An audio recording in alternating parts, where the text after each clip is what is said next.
to the first episode of Switch Tayo. It is a live stream show about vaping, heated tobacco, and tobacco harm reduction. Our hosts, Ka-Anton Israel of NCUP and millennial advocate Jamie Franco, will lead the interesting discussion about topics that affect millions of Filipinos.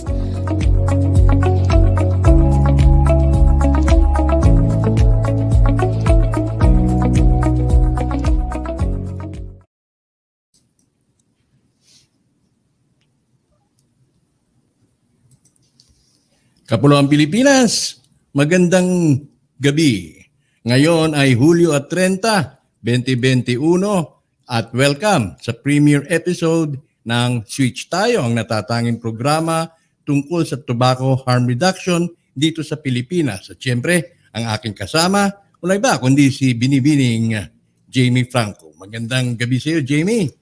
Hello, Ka-Anton. Hello to our viewers. How is everyone? Ka-Anton, it's been a while. Kamusta po? How are you? 30 days ago.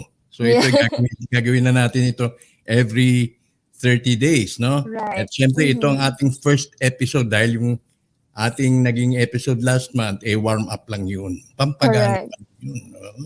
At aking nga nabanggit nung nakaraan na tayo ay mamimigay ng mga starter vape sets. No? Yes, very exciting yan. Yeah. Mamimigay tayo ng 3 for this particular episode. So ang gagawin lamang ng ating mga participants, ng ating mga contestants, ay magko-comment lang kayo dun sa chat box, either dun sa YouTube or sa Facebook, at doon ay pamimili tayo at iraraffle natin yan gamit ang isang app at yun na makikilala kung sino ang mga magwawagi at i-announce natin sa susunod nating episode. So huwag po kayong mag-atubiling mag-comment at yung inyo pong mga pangalan ay amin pong iraraffle. So, for sure, maraming sasali dyan, Ka-Anton. Sana. Sumalikat mo. Salihin mo na rin yung ibang kaibigan mo yung daddy mo. Opo, PPM ko sa isa-isa na sumali sila mamaya. Okay. So, nung mga nakalipas, atin nang inanunsyo na ang ating magiging panauhin sa first episode, wala iba kundi si Joaqui Gallardo. Correct. Yes po. Vaper ako. Na Jamie? So, yes, Ka-Anton. Sino ba si Joaqui? Well, sorry Ka-Anton before we introduce our gusto ko lang ulit i-remind yung mga audience natin kung ano ba yung Switch Tayo. So, just to remind everyone what this show is all about. Switch Tayo focuses on the rights of consumers to enjoy nicotine and why it makes sense to switch for the better. And speaking of switch, me and Ka-Anton will represent different generation. So basically, we will exchange ideas and different perspective from an old school and a millennial regarding issues on nicotine enjoyment while getting insights from different experts. So, ayun Ka-Anton, I'll introduce na our besides, siguro mapapansin nila na ako'y nagtatagalog, ikaw ay nag-i-English. Ayan right. Naman nakadahilanan para maging universal yung ating approach. Correct. Para din sa local audience natin at sa mga international audience. Correct. Ikaw na bahala dun sa international. Yes po. Kailangan ko ba mag-practice sa mga susunod na episode? Of course. Okay, sige. Anyway, bigyan mo ako ng background ni Joaqui. Okay, so our speaker for today is a casting director for over a decade now. So Joaqui specializes in talent negotiation and booking for multinational agencies here in the Philippines.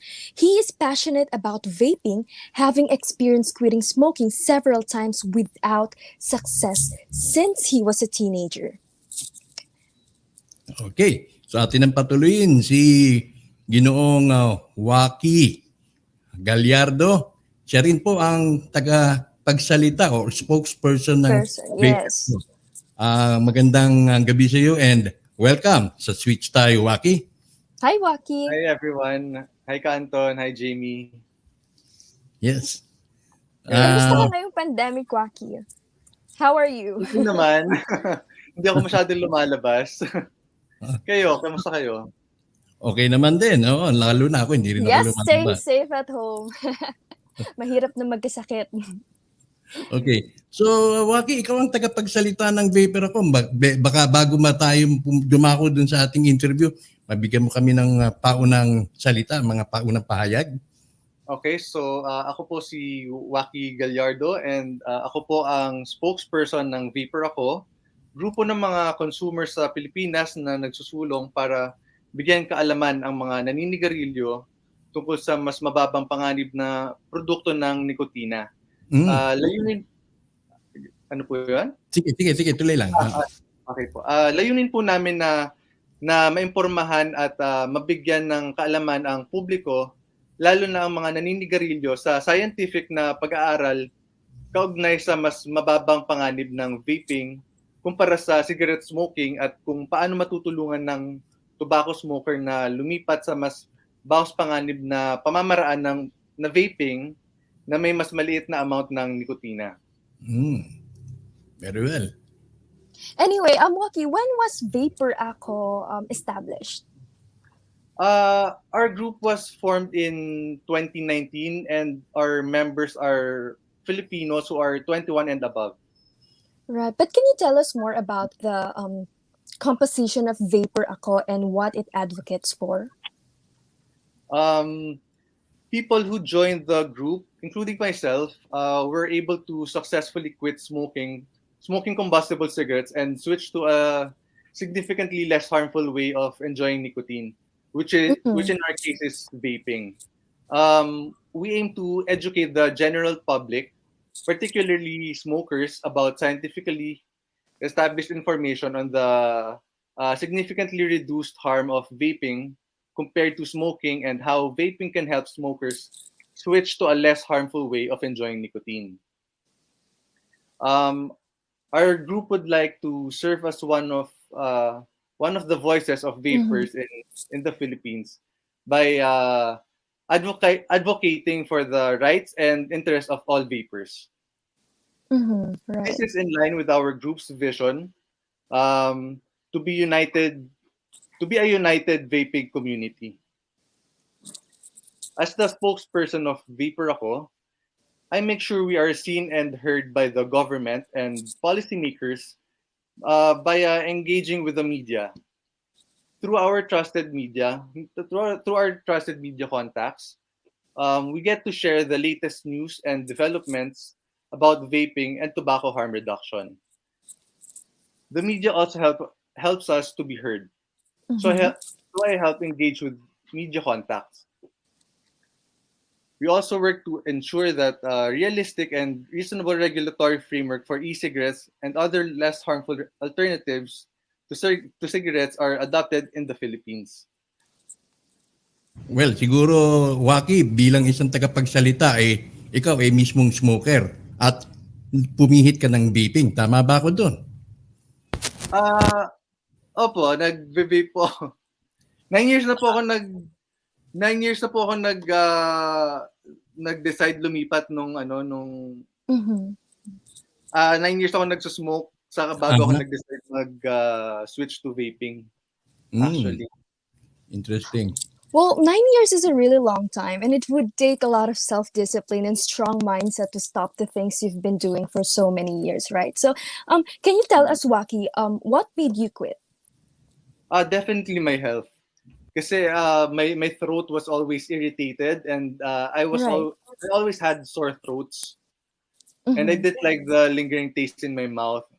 Smoking messed with my taste buds, so basically my overall comfort was affected by smoking. So it used to be rewarding at first when I was younger, but now it doesn't feel good anymore. Pero sa aming mga matatanda, sa aming may mga edad, may mga nakakausap ako para sa kanila, yung produkto daw ng vaping ay para lang daw yan sa mga bata. At para sa amin mag-stick na lang daw kami sa sigarilyo hanggang sa huli. Hindi ba awkward o hindi ba nakakaya pag nagbe-vape ang kasing tanda ko? Hindi naman ka, Anton. Hindi naman. Di ako naniniwala. Wala naman ito nakakahiya doon. Actually, ako po yung mga may lasa, yung may flavors pa yung nakatulong sa akin para mag-switch ako sa vaping para mas umokay yung nararamdaman ko, yung kalusugan ko. Right. Oo. Saka naniniwala ako na makakatulong din sa ibang tobacco smoker yung paglipat sa vaping. At siyempre dapat may flavor, para hindi kami mahirapan. Yung mga Yes. katulad ko hindi mahirapan, lalo na yung mga menthol aficionados or enthusiasts. Mhm. Kahit ano naman pong flavor, marami naman pong nagpo-produce ng kung ano-ano flavors dyan. Okay, so going back, sorry, Waki, what was your experience like in being part of the GSTHR panel held last April 18?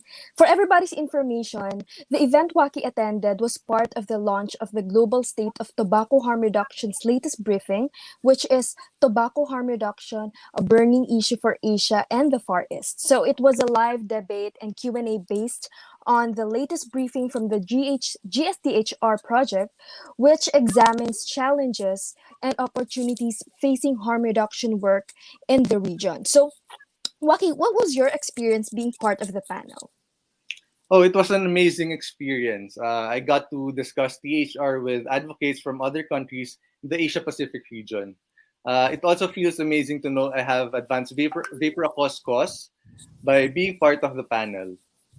Yan, napakahalaga nga ng tobacco harm reduction dahil yan ay isang concept na hindi pa nauunawaan ng nakararami sa mga Right, I smokers. agree. Mhm. Yan kumbaga parang bago pa lang sa kanilang pandinig, kaya napakahalaga ng papel na ginagampanan mo, Waki, para yung informasyon na yan ay makarating sa mga smokers, lalo na nandoon sa mga nasa liblib na lugar na hindi nararating ng internet na ginagawa natin ngayon. So Mhm. tayo ay magtulungan para yung tobacco harm reduction as a concept ay makarating at makonsider ng ating mga smokers na pumihit na at tignan kung yan nga ba ay makabubuti sa kanilang kalusugan. Diba, Jamie? Yes, Ka Anton. And Ka Anton, for the benefit of everyone, can you tell us what are the policies on vaping in the Philippines? You can answer and Waki can answer the question. Well, unahin natin si Joaqui, siyempre. Okay. Sige. So as I've shared with the GSTHR panel, sadly, only a few countries in the region have existing laws on vaping and other less harmful alternatives. In our country, the Philippines, the regulatory framework that will govern the manufacture, sale, and distribution of these products is still being developed. The problem is that the World Health Organization and some well-funded anti-vaping organizations are trying to influence the crafting of laws and regulations on e-cigarettes and HTPs. This results in policies that discourage the switch from combustible cigarettes to less harmful alternatives. For example, people who are 21 years and above are allowed to purchase less harmful alternatives to cigarettes. If you're a smoker who is 19 or 20 and would like to switch, you can't buy vapes because of age restrictions. Yes, the government allows people younger than 21 to buy traditional but more harmful cigarettes. Yan nga ang problema natin na Waki dahil sa ngayon, babalikan ko yung katanungan ni Jamie, wala pang malino na policy pagdating sa vaping. Right. At ang kadalasang ginagawa ng ating mga politiko, kung ano yung galing dun sa smoking policy, pagkokontrol ng smoking, yun din ang ina-apply dito sa vaping, which is, of course, ang vaping ay is an entirely different thing. Kaya hindi dapat na ito ang i-apply. At gumawa siyempre dapat ng specific at particular lamang sa vaping. Pero alam mo, Jamie, alam mo, Waki, kinokontra yan ng kalaban namin sa sigarilyo. Ayan, walang iba kundi si Bloomberg. Alam na, hindi naman niya matatatwa. Hindi na rin maitatago na itong si Bloomberg ay nagpopondo ng mga anti-tobacco groups, anti-vaping groups. Sila-sila lang din naman. Yung nandun sa anti-tobacco, pumihit lang, nag-switch na rin sila. Dahil sila ay nag-switch na rin. So, vaping, anti-vaping groups yan. Dahil dyan sa Bloomberg na yan. Sana naman masawatanin, mapigilan na yan, Waki. At alam ko, yung ibang mga grupo na international groups ay concern na rin dito sa pagpakiki alam nitong si Bloomberg. Right, Yes. Ka Anton, thank you. And thank you for that. And you know what? I've learned a lot from this one and I want to know more about it. And I want to share this to our kababayan who wants to switch to the less harmful alternatives. Kasi yun nga, it's their right to switch for the less harmful alternatives. So, Ka-Anton and Joaqui, I would like to also call out the agencies such as FDA, of course, to stop accepting foreign grants as it will influence the crafting of laws and regulations on vape and other less harmful alternatives. Siyempre, mahirap yun para sa kanilang tumanggi. Pero ngayon ay mabuti naman, Joaqui, dahil nabubusisi na yun ng ating mga kakilala o mga mambabatas na nakakaunawa sa kalagayan ng mga vapers na tulad natin. Kaya pagpatuloy tayo sa ating krusada, sa ating pinaglalaban at nang sa ganon ay mailapit natin sa ating mga mambabatas kung ano yung tunay nating kalagayan. So bago ka namin bitawan, Joaqui, may mga mensahe ka ba na nais mong iparating sa mga kamiyembro ng Vaper Ako? Wala naman po. Okay. So Jamie? All right, thank you so much, Joaqui, for gracing us with your presence dito sa aming first episode. I hope meron pang mga sunod-sunod or mga susunod na episodes with you wherein we discuss the rights and of course the effects of using the less harmful alternatives such as e-cigarettes. Ayun. Okay. Maraming salamat, Joaqui. Hanggang sa susunod, ha? Huwag mo sana kaming biguin. Stay safe, Joaqui. Thank you so much. Thank you so much. Ayan po. Ayan po ang ating naging panauhin, si Ginoong Joaqui Gallardo ng Vaper Ako. So anong natutunan mo, Jamie? Ako, Ka-Anton, marami. Especially the fact that napagdadamutan tayo ng karapatan to, alam mo yun, to switch or to choose the less harmful options to, alam mo yun, to use nicotine products. And marami po kasing hindi nakakaalam pa sa ganito. We always think that it's okay. We always think na, kasi marami pong hindi nakikita yung problem eh. They use the e-cigarettes but they don't see the problem na maraming gustong humarang.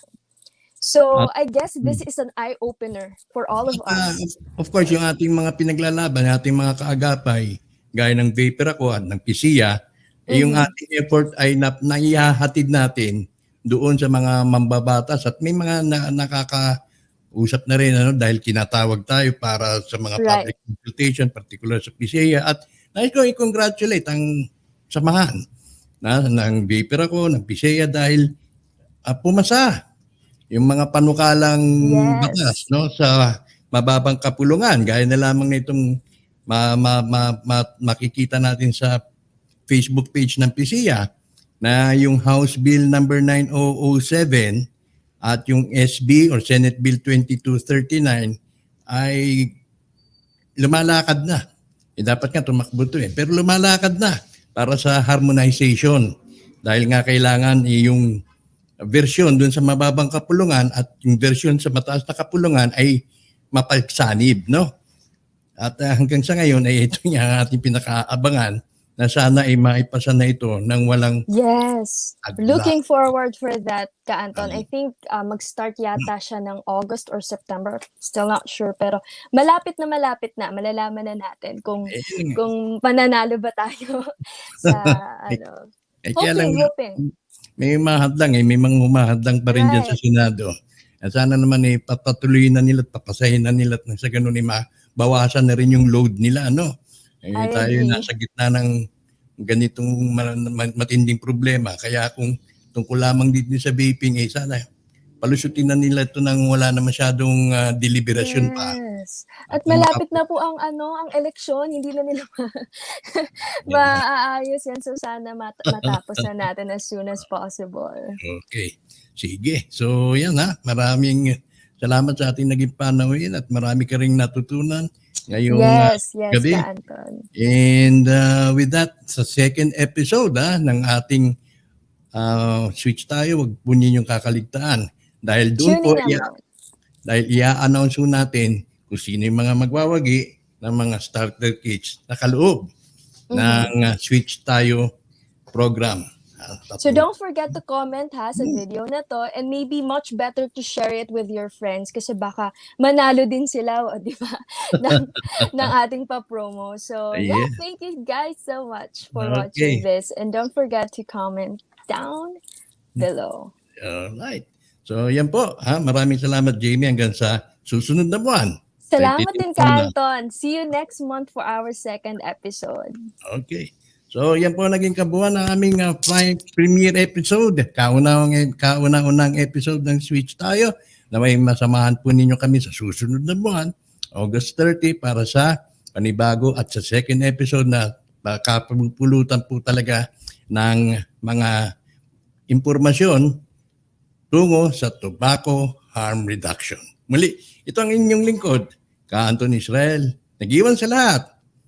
Sa ngalan, of course, ni Jamie Franco, na ating naging pano ni Joaqui Gallardo, ng NCUP, ng PCA, ng Vaper ako. Nag-iwan po ako sa lahat ng isang magandang gabi.